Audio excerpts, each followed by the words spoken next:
5 signes d'anxiété et de potentielle dépression et tu vas voir le 5e, il faut vraiment que tu l'écoutes.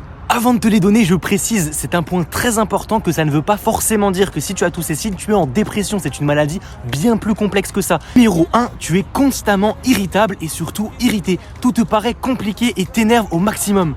Numéro 2, tu as des difficultés à t'endormir ou même à rester endormi. Tu as donc des troubles du sommeil. D'ailleurs, dites-moi dans les commentaires si vous voulez que j'en parle. Numéro 3, point très important, si tu as des signes d'anxiété, tu peux ressentir une profonde tristesse ou même un sentiment d'inutilité. Dans ce cas-là, je t'invite fortement à aller consulter un professionnel de santé ou même à en parler autour de toi. C'est très important de pouvoir extérioriser tout ça. Numéro 4, et un point toujours aussi important qui est en lien avec le deuxième, tu peux ressentir de la fatigue chronique. Alors la fatigue chronique, je t'invite à en parler à un professionnel de santé pour savoir si réellement tu en as, mais si tu en as une, tu as des difficultés dans ta journée à les terminer, tu ressens tout le temps le besoin de vouloir dormir et tu n'arrives pas justement à les terminer tes journées parce que tout simplement tu es fatigué. Avant de te donner